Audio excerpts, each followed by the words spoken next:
Meus irmãos, a paz do Senhor Jesus, amém? Amém.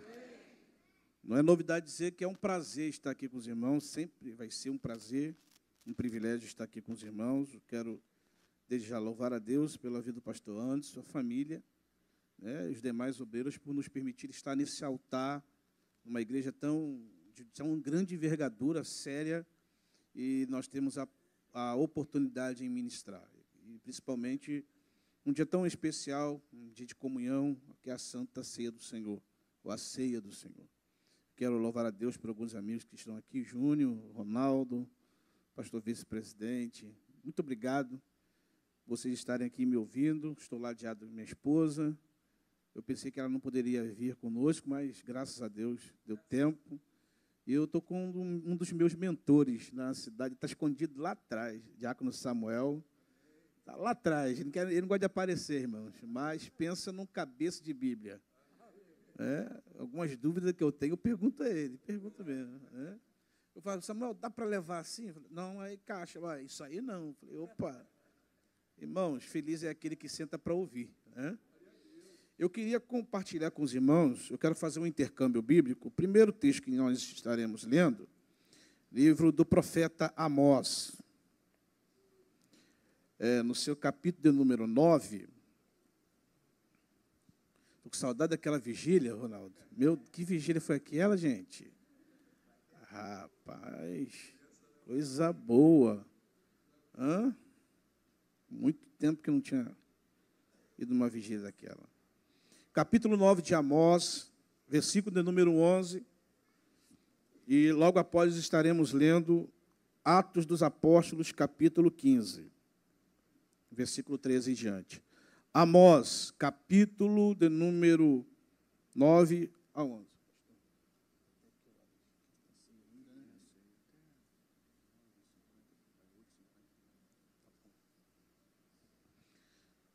Diz a palavra do Senhor: naquele dia tornarei a levantar a tenda de Davi. Repita comigo essa frase, tenda de Davi. Que caiu, e taparei as suas aberturas, e tornarei a levantar as suas ruínas, e a edificarei como nos dias da antiguidade. Glória a Jesus. Atos dos Apóstolos, capítulo de número 15. Vamos fazer esse intercâmbio. Versículo 13 em diante.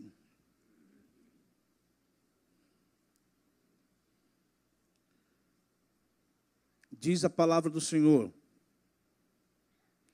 e havendo-se eles calado, tomou Tiago a palavra, dizendo: varões irmãos, ouve-me.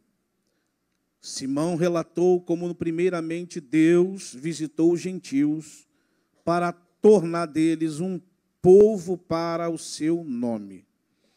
E com isto concordaram as palavras dos profetas, como está escrito: depois disto, voltarei e reedificarei o tabernáculo de Davi, que está caído, levantá-lo-ei das suas ruínas e tornarei a edificá-lo, para que o resto dos homens busque ao Senhor, e todos os gentios sobre os quais o meu nome é invocado, diz o Senhor, que faz todas estas coisas.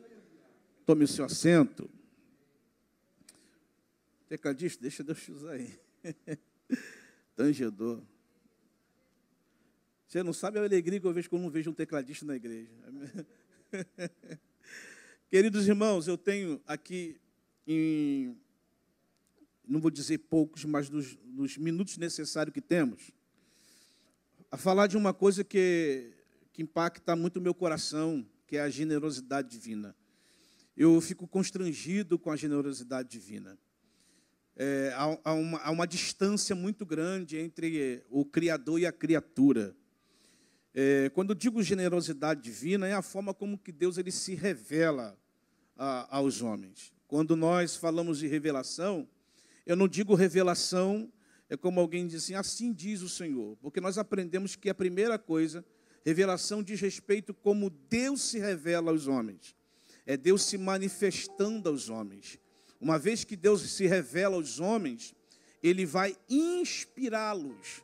Porque só alguém inspirado por Deus, ele tem a capacidade de dissertar, de descrever esse relacionamento que ele tem com Deus. Uma vez que ele agora é inspirado, e isso nós podemos dizer que isso foi parte para os profetas e apóstolos, agora o homem recebe de Deus iluminação. Nós recebemos algo que muita gente chama, ele pregou debaixo de revelação. Na verdade, a revelação já foi dada. Nós pregamos debaixo de iluminação.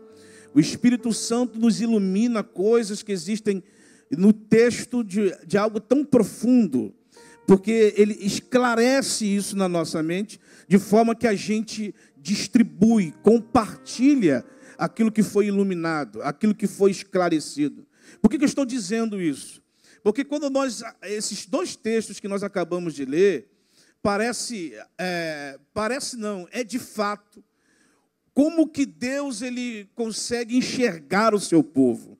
E como que Deus ele quer ser adorado. Nós estamos falando da tenda de Davi. Isso, quando eu comecei a estudar sobre isso, irmãos, na verdade, eu senti a presença de Deus no momento que eu estudava esse texto. Muito forte, sozinho em casa, lendo o texto, porque nós temos uma responsabilidade de dizer aquilo que a Bíblia diz, não aquilo que nós queremos, porque aquilo que a Bíblia não diz é exegese, é aquilo que eu acho, mas aquilo que a Bíblia diz é exegese, é aquilo que eu retiro do texto para aplicar na minha vida.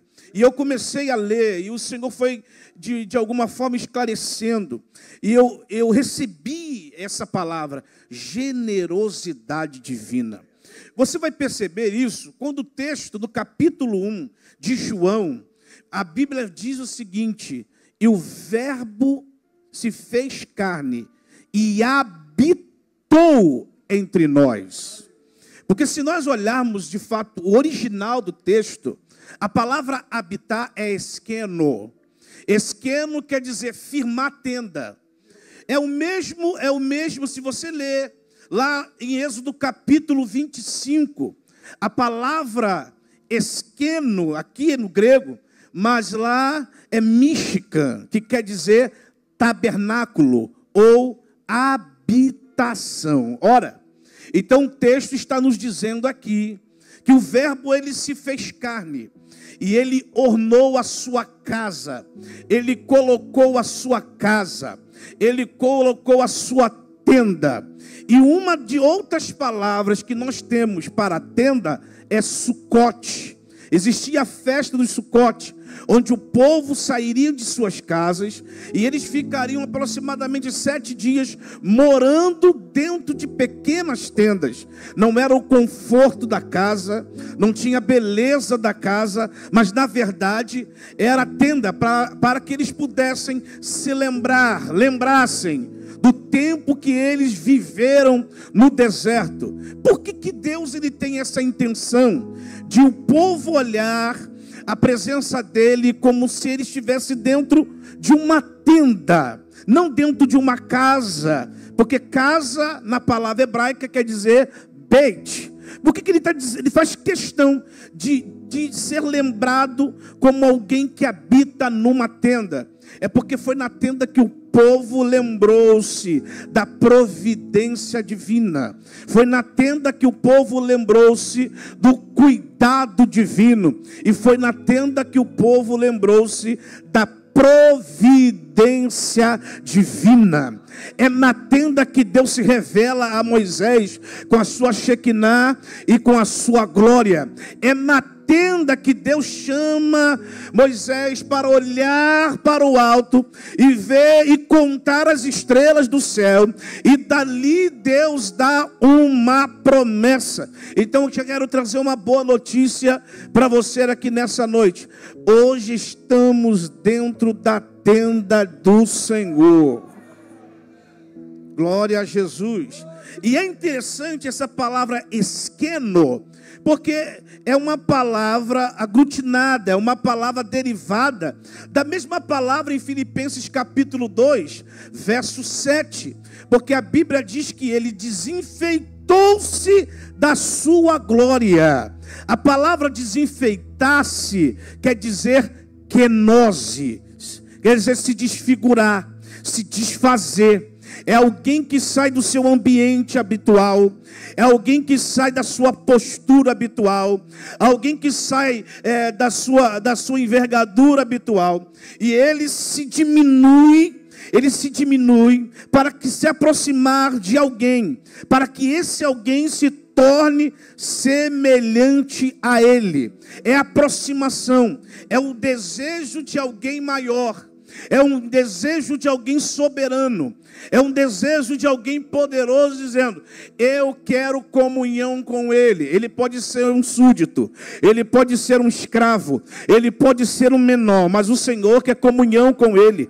Glória a Jesus, irmãos. Já era para você estar dando glória a Deus, porque na nossa vida pregressa, quem éramos nós? Miseráveis, pobres, nus, pecadores. Aí Deus olhou por nós e disse: eu vou enviar o meu filho. Por isso que João 3,16 diz: e Deus amou o mundo de tal maneira que enviou, ou seja, colocou a sua tenda no meio deles. Aleluia, glória a Deus. É o Deus que era incriado e se tornou homem.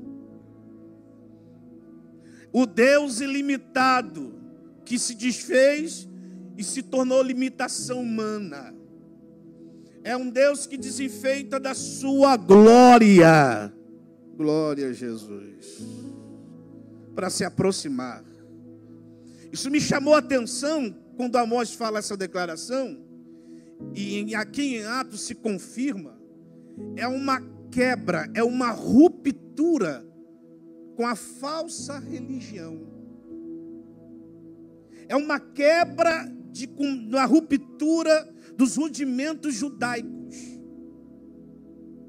Porque o que me chama a atenção, por que não é mencionado tanto? Por que Deus não usa o profeta, não usou o profeta Amós no capítulo 9, verso 11, para dizer: naqueles dias vou reedificar o tabernáculo de Moisés.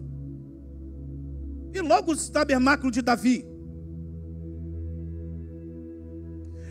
Deus, ele está declaradamente dizendo que ele sente falta, não que ele ignore o tabernáculo de Moisés, mas ele está dizendo: eu quero reerguer o tabernáculo de Davi.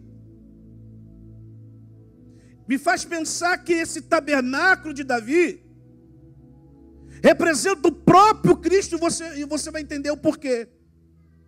Logo, temos que pensar, temos que fazer uma digressão histórica para entender isso.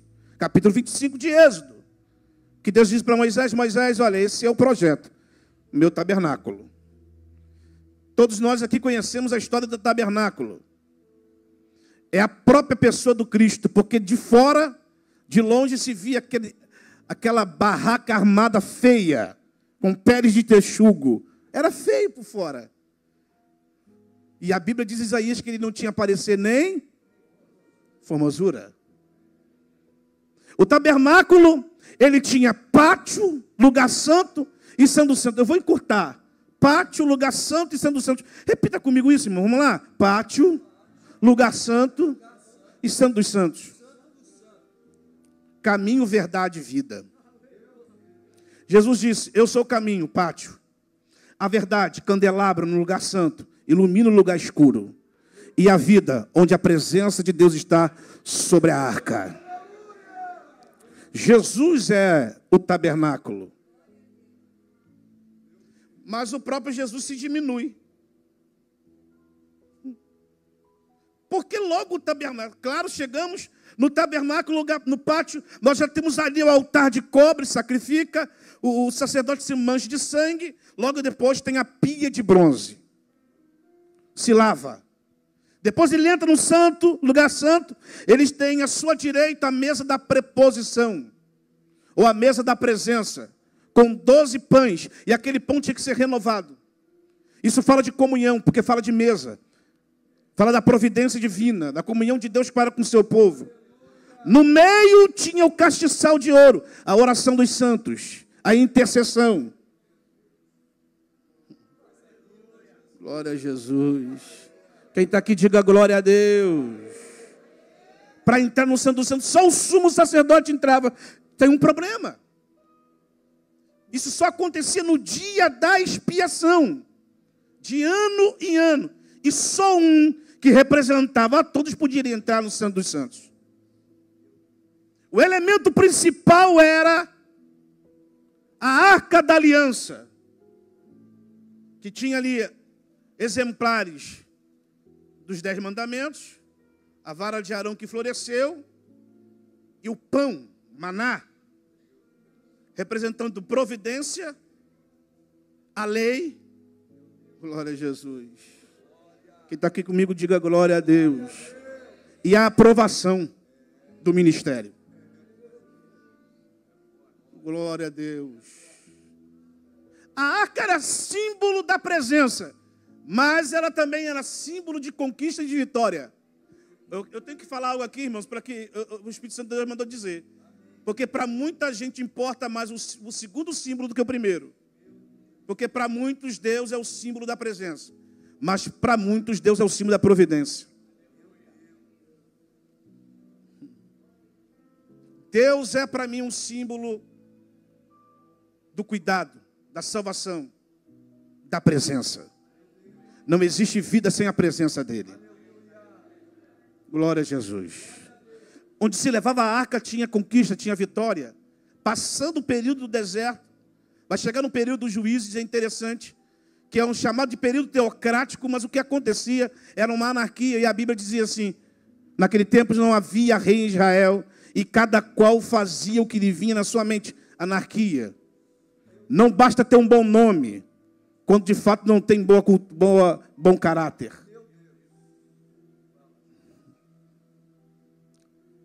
Era chamado de tempo teocrático, mas o que acontecia era anarquia, porque cada um fazia o que queria. Falta de temor. É nesse tempo que se levanta Eli, um sumo sacerdote. E se nós pensarmos acerca da arca, eu vou pensar a arca em 3 ambientes que representam nossos dias hoje. Casa de Eli, casa de Abinadab e casa de Obed-edom. Repita comigo. Casa de Eli, casa de Abinadab e casa de Obed-edom. Irmão, se prepare. Porque o que Deus falou comigo me chamou muita atenção.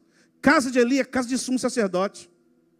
Mas a Bíblia diz que os filhos dele prevaricavam com o Senhor, pegavam o garfo, pegavam na carne que seria sacrificada e saía com as moças que ficavam na porta da tenda. E a Bíblia diz que o Senhor não conhecia. Como que pode um sacerdote, filho de sacerdote, não ser conhecido por Deus? Porque eu não sou conhecido pelo rótulo. Eu não sou conhecido pela carteira. Eu não sou conhecido pelo tempo de crente. Eu sou conhecido pelo caráter. De como eu penso o evangelho. De como eu ando com Deus. De como eu ando com Cristo. De como eu me relaciono com meus irmãos. Irmãos, eu estou encurtando porque a hora voa. A Bíblia diz que é na batalha que se conhece o crente. Eu queria que você fizesse com muito respeito para essa pessoa que está do teu lado. Você sabia que é na batalha que se conhece o crente? É na batalha que se conhece quando Deus está com o crente. Porque uma coisa é levar aquilo que simboliza a presença. Outra coisa é a presença estar com a gente. Guerra com os filisteus. Quem levou a arca? Os filhos de Eli levaram a arca. A Bíblia diz que eles levaram a arca pensando que iria vencer a batalha. Morreram. Agora olhe para cá. Quando chegaram para Eli e disseram, Eli, Seus filhos morreram, Eli ficou triste, claro que ficou. Mas foi a única reação. Não se tem no texto sagrado uma reação terrível, de choro, conforme 1 Samuel 13, quando Davi chorou quando perdeu Absalão. Não tem. Não tem aquela reação abrupta. Mas a reação pior é quando alguém chega para ele e diz: levaram a arca. É nesse momento que ele cai, sentado na cadeira, quebra o pescoço e morre. Não morre porque o filho morreu. Morre porque a presença saiu. Oh, Deremanache. Porque ainda existem pessoas que amam a presença de Deus. Ainda existem pessoas que reverenciam a presença de Deus. Ô irmão, desculpa, eu tenho que ser sincero, ou sincera. Tem muita gente que só vai a culto, mas não presta culto. Glória. Por que você vê numa igreja reações diferentes? Tem gente que chora, tem gente que fica sério, mas está entendendo, está ouvindo, Deus está falando. Tem gente que pula, tem gente que grita, tem gente que fala em línguas estranhas, mas está recebendo de Deus. Mas tem outros que estão indiferentes do que acontece no ambiente de culto. Deus dizendo uma coisa para você: Deus nesta noite, a presença dele está. Uma coisa é presença, outra coisa é manifestação.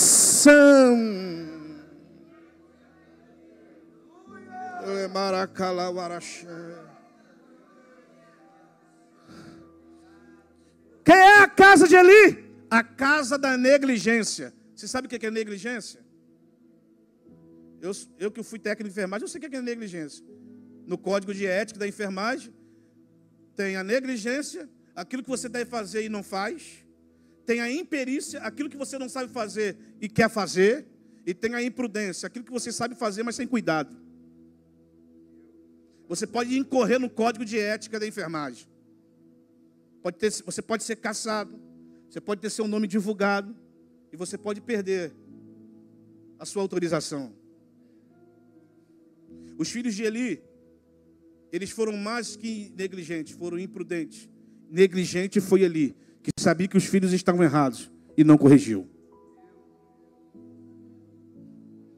Casa de Abinadab. Depois que a arca ela passa num período de 7 meses com os filisteus, porque a proposta que o proponente aqui não é a arca dos filisteus. A arca ela fica na casa de Abinadab, que também era sacerdote. O primeiro era um sacerdote e o segundo é sacerdote. Abinadab, que também tinha filhos sacerdotes. Uzá e Aiô. E a história diz que a arca, que é a presença de Deus, ela fica 20 anos na casa de Abinadab. O que acontece na casa de Abinadab? Nada. Pastor, qual é o segredo? Por que nada acontece? Na casa de Abinadab, onde a arca está 20 anos. Salmo 132, a achamos no bosque. Sabe onde a arca estava na casa de Abinadab? Não do lado de dentro, do lado de fora. Sabe o que significa a casa de Abinadab? Casa da indiferença.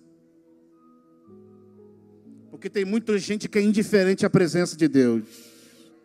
Davi acende o trono. Ele diz: eu não posso reinar sem a presença.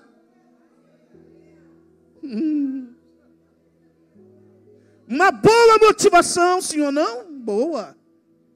Só que a pessoa empolgada, irmão, cuidado com a boa motivação e a empolgação. A boa motivação é trazer a presença de Deus. Comprou um campo, valorizou. Ele diz: eu não posso dar a Deus aquilo que não me custa nada. Eu tenho que custar. Eu vou botar algo importante aqui. Glória a Jesus. Davi pergunta: como é que a arca chegou na casa de Abinadab? Alguém vai falar a verdade. A arca chegou num carro de bois. Os filisteus inventaram um carro de bois lá e levaram a arca para a casa de Abinadab. Então faz um carro de bois. O problema de Davi é imitar filisteu. O problema de Davi não leu a palavra. O problema de Davi não é ler a lei do Senhor. Porque Deus é Deus de métodos. Deus é Deus de princípios. Não é do meu jeito, é do jeito dele. Ah, pastor, não gosto. O problema é seu, meu irmão.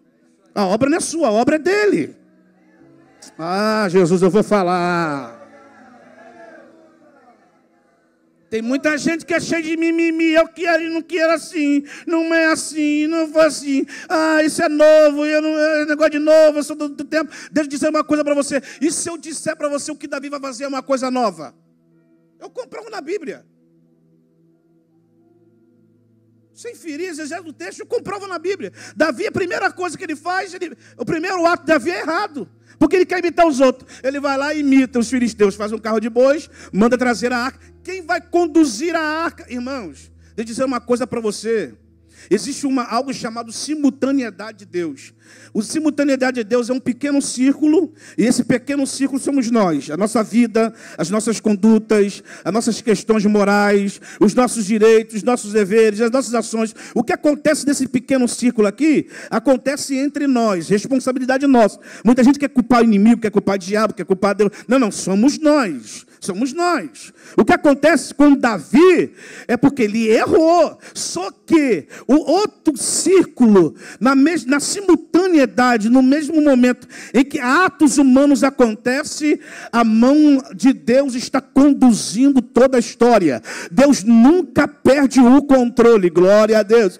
Eu vou fazer você entender isso aqui. Deus nunca perde o controle. Enquanto atos errados estão acontecendo aqui, Deus está administrando o tempo. Deus está sendo Senhor do tempo. Deus está sendo guardador do tempo. Vai dar certo mesmo quando eu erro. Simultaneidade divina. Davi erra, faz de modo errado. Os filhos de Abinadab, em que a arca ficava do lado de fora, quando a arca pendeu, ou melhor, quando o boi tropeçou, foi colocar a mão na arca. Agora um dado interessante. Por que os filisteus que colocaram a mão na arca não morreu e um filho do sacerdote morreu? Porque Deus não tem como culpado o inocente. E nem o inocente como culpado. Deus não leva o tempo da nossa e ignorou. Então, quando acontece alguma coisa, porque a gente sabe. Adulterou, meu irmão? Está vendo estrela? Você sabe que você errou. Mas o ímpio é ímpio, meu irmão. Está lançando a sua própria sorte. Agora você conhece a palavra. Por que Uzá morre? Porque conhecia, botou a mão. Mas uma boa intenção do inferno está cheio. Morreu. Davi fica desesperado, diz: como virá a minha arca do Senhor? Irmãos, você acha que a casa de Obed-Edom estava ali por acaso? Davi olhou, não tem onde colocar, porque onde a gente vê a arca está tendo morte, o símbolo de vida tendo morte. Aí Davi olhou, coloca nessa chopana aí. Oh, Jesus. Obed-Edom Giteu. Repita comigo, Giteu. Gente, eu falei de duas casas, que é a casa de sacerdote. A terceira casa é de um descendente de gigante. Giteu quer dizer de Gate. O maior gatita reconhecido na história é o gigante Golias. Quem era Obed-Edom? Descendente de filisteu e descendente de gigante, ou seja, descendente dos maiores inimigos de Israel. Mas a arca parou lá. Oh, Jesus, eu tenho que falar isso. Um incircunciso reconheceu e reverenciou mais a presença do que um crente. Porque a primeira coisa que Obed-Edom faz não deixa a arca do lado de fora. Coloca para dentro de casa.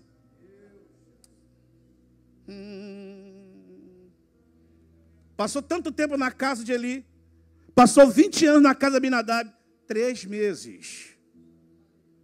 Eu vou profetizar algo de Deus para a sua vida. Tem gente que não vai querer receber, não. Mas quem receber é mistério, irmão. Vou profetizar algo aqui. Deus vai enviar fofoqueiros na porta da sua casa. Ih, deu ruim. Tem alguém que diz: sangue de Jesus tem poder. Está perdendo a oportunidade para dar glória. Porque a presença está lá dentro. O fofoqueiro passou. Ué, a terra seca está brotando?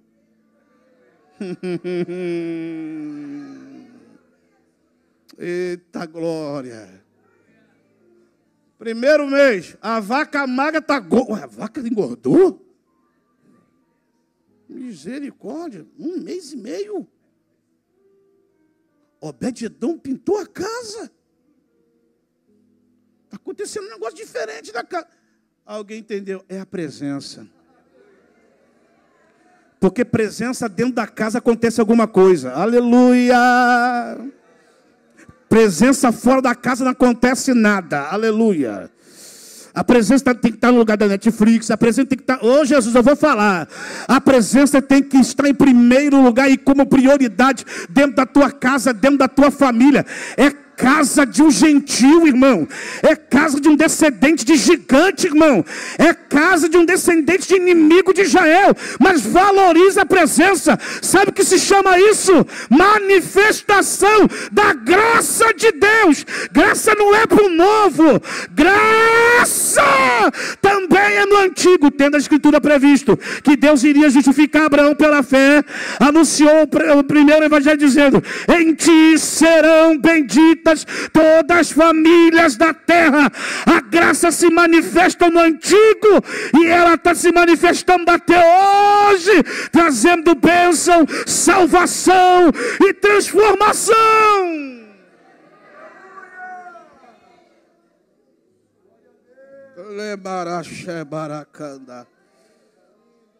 Quando alguém diz: ei, está acontecendo algo diferente na casa de Obed-edom. O que está acontecendo? A mulher dele está gerando filho. Os filhos estão gerando filhos. Ele aumentou lá. Eu passava lá, só tinha uma vaca magra. Ele está com... O negócio está bonito lá. Acho que tinha uns 100 cabeças de gado.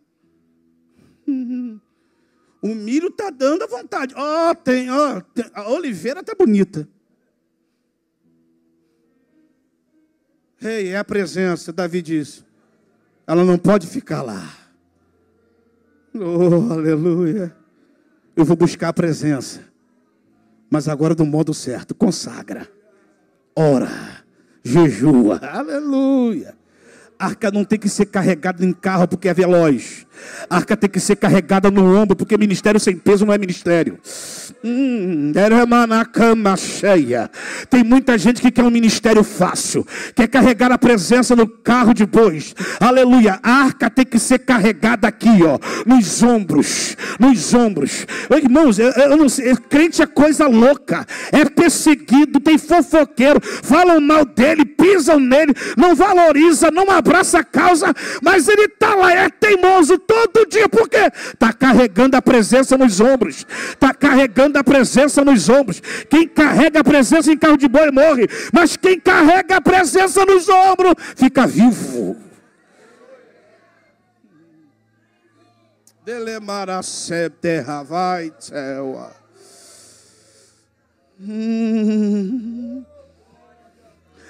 O que Davi vai fazer? Prepara os músicos. Já tem música.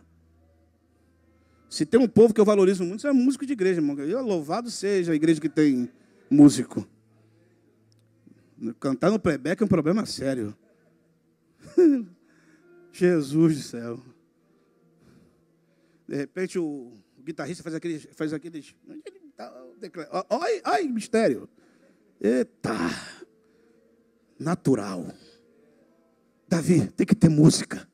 Porque Davi entende, para trazer a presença, tem que ter barulho.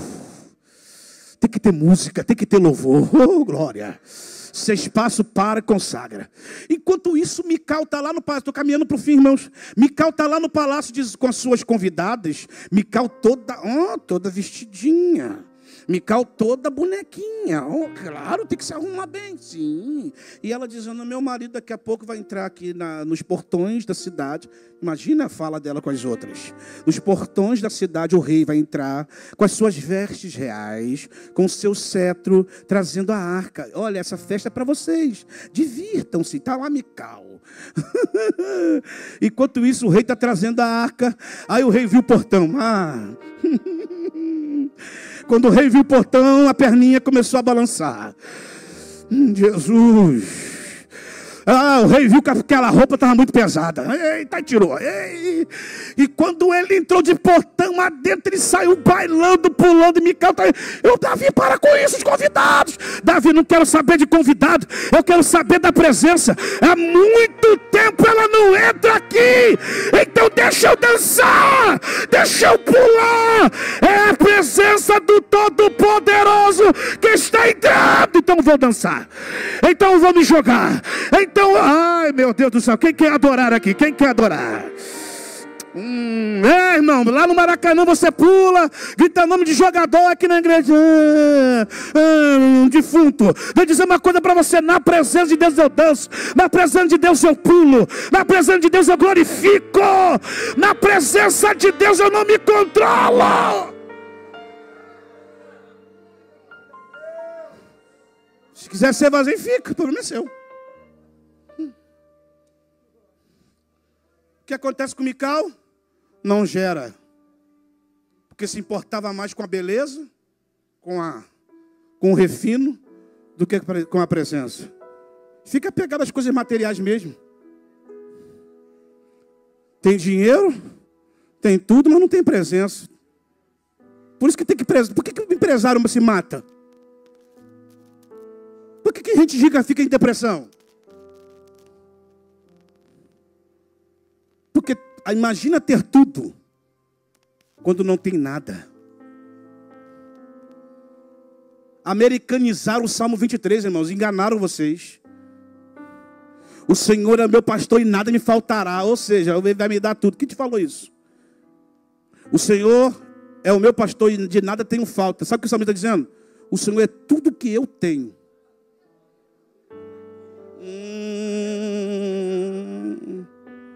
Se eu passar pelo vale, Ele passa comigo. Se eu enfrentar gigante, Ele está comigo. Aleluia. Glória a Deus. Ele é tudo que eu tenho, que eu necessito. Aí por isso que Jesus diz: olha, buscai primeiro o reino de Deus e a sua justiça, e as demais coisas vos serão acrescentadas. A primeira presença, irmão. Glória. Quem está entendendo, diga glória a Deus. Alguém vai perguntar a Davi: Davi, onde se coloca a arca? Não tinha tabernáculo. Davi olhou: peraí. Davi viu uma barraquinha, uma tenda. Coloca ali na tenda. Aí alguém olhou: na tenda? Mas a arca ficava em tabernáculo. Da onde que Davi tirou que a arca podia ficar em um lugar simples? Ô irmão, se você não pegou, da onde? Foi da casa de Eli? Foi na casa de Abinadab? Me duvido. Ele disse: se a arca ficou na casa de Obed-edom, numa chopana, mas do lado de dentro, ela pode ficar aqui nessa tenda. Davi entendeu: para a presença de Deus se manifestar tem que ser um lugar simples. Porque maior não é um lugar, mas quem está no lugar. Ai. Por isso que a Bíblia diz que você é templo do Espírito. Aleluia! Não sabeis vós que sois o templo de Deus e que Deus habita em vós? Se alguém destruir o templo de Deus, que sois vós, Deus o destruirá. Você é a habitação de Deus. Davi colocou lá, naquela tendinha, um lugar simples. Mas Davi fez uma coisa. Davi mudou algumas coisas. Lá não tinha lugar santo. Lá não tinha lugar santo dos santos. Lá não tinha pátio. Só é tenda. Mas Davi fez uma coisa que o outro tabernáculo não tinha. Enquanto no primeiro tabernáculo de Moisés era de ano em ano, Davi disse: 24 horas. Oh, glória. Oh, glória. Como é que é o negócio? 24 horas. Mas não vai cansar, não tem problema não. Entra outro. Revezamento de... Oh, glória. Mas a arca não vai ficar sozinha. E outra coisa, tem que ter música 24 horas. Os músicos não vão se cansar, não tem problema não, tem bastante músico. Glória, eu vou investir, aleluia. Entra um, sai outro adorando. Entra um, sai outro adorando. Qual é a relação do primeiro tabernáculo? O primeiro tabernáculo tinha a ver com sacrifício. O povo pecava, sacrifica, perdão. Misericórdia divina, perdão. E o segundo tabernáculo, adoração, glória a Deus. Enquanto o vínculo do primeiro tabernáculo está entrava naquilo que o povo fazia, e Deus respondia como seu pecado, e Deus aplacando o pecado por causa do sacrifício. No segundo tabernáculo de Davi, o povo adorava voluntariamente. Oh glória, voluntariamente. No primeiro tabernáculo, só o sumo sacerdote entrava no Santo dos Santos, mas no segundo tabernáculo, quem quiser a presença pode entrar, quem quiser a presença pode se aproximar. Oh Jesus, eu estou recebendo de Deus aqui, irmão. Pastor, onde o senhor vê? Eu vejo porque que Deus sentiu falta do tabernáculo de Davi, porque Deus não quer relação de medo. Oh glória, Deus quer relação de intimidade, Deus quer relacionamento de adoração, Deus quer que a gente se entregue a Ele. Por quê, pastor? Hebreus capítulo 10, versículo 19: tendo, pois, irmãos, ousadia para entrar no Santo dos Santos, isso é, pelo novo e vivo caminho, pelo véu que foi rasgado, não tem mais limite, a porta está aberta. Quem pode adorar? Fica de pé que eu quero orar.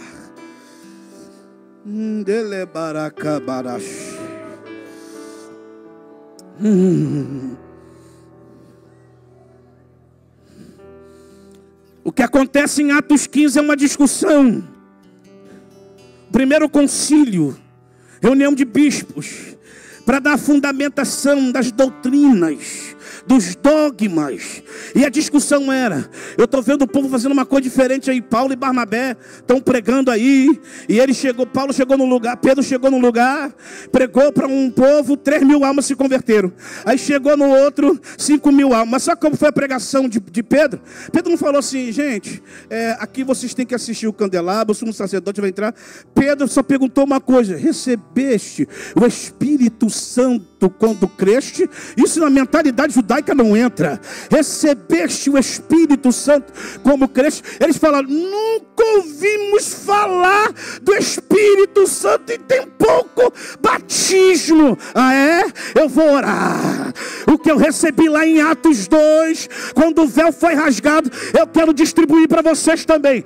Ele ora e a Bíblia diz que o Espírito de Deus, ele envolve aquele lugar. 3.000 homens começam a falar em língua de estranho. Véu rasgado, véu rasgado. Aí Pedro vai dissertando. Aí Filipe levanta e diz: gente, vocês estão se esquecendo que isso está escrito. Está acontecendo o que disse Amós: naquele dia edificarei o tabernáculo de Davi. O tabernáculo de Moisés não, o de Davi, onde tem liberdade para adorar, onde tem liberdade para adorar. Levante a tua mão agora. Você tem liberdade para adorar, você tem liberdade para se entregar. Irmãos, há uma presença gloriosa aqui, há uma presença gloriosa. Ele continua se manifestando. Deus mudou não, as nossas vontades que mudaram, os nossos desejos que mudaram, os nossos focos que mudaram. Mas enquanto houver um crente que deseja a presença, coloca a mão no ombro do teu irmão e agora, vai, fique de frente para ele. Eu só vou orar e vou entregar o microfone, vai. Porque evangelho é aproximação, irmãos. Você sentiu falta disso na pandemia, não reclama não. Telimende face como na canda. Meu Deus, uma presença gloriosa aqui. Oh Jesus, esta unção que está na vida do irmão da direita, distribui para quem está na esquerda agora. Essa unção do irmão que está na esquerda, distribui para a direita agora. Porque a unção, ela transborda. A unção, ela transborda. Oh meu Deus. Quando Moisés orou, e desceu fogo do céu, 70 homens foram cheios do Espírito. Acabou a festa. A Bíblia diz que Eldade e Medade estavam lá de fora, dançando, pulando, cheio do Espírito. E alguém vai dizer: Moisés, estão pulando até agora, vai deixar? Já acabou o culto. Já acabou a formalidade. Oh meu Deus, eu tenho que falar. Já acabou a liturgia. Moisés só queria dizer, mas a presença ainda não foi embora. Quem dera se todo Israel profetizasse. Ai meu Deus. Ai meu Deus. Em nome do Senhor Jesus. Onde houver uma pessoa que está absorvendo a palavra agora, eu quero dizer, profetizando pelo poder da palavra, seja cheio do Espírito, seja cheio do Espírito, seja cheio da glória de Deus. Senhor, tira essa tristeza desse coração agora, tira esse pessimismo agora. Meu Jesus, meu irmão, eu estou sentindo uma unção de Deus aqui, profética aqui nessa, há um alinhamento profético aqui. A tenda de Davi não está mais caída, a tenda de Davi não está mais destruída, a tenda de Davi está de pé. Tem adoração ainda. Deus está no louvor dos músicos aqui agora. Eles não precisam pular, não, eles só precisam ser conduzidos pela presença para tocar. Agora você tem a liberdade, ah meu Deus, de receber de Deus agora. Agora, em nome de Jesus.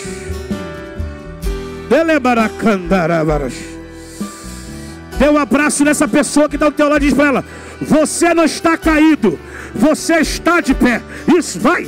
Abraça 2, 3 e diz para ele, diz para ela: você não está caído, você está de pé. Você está de pé. Você está de pé. Você está de pé. Você está de pé. O diabo disse que você perdeu, que você está envergonhado. Não, você está de pé.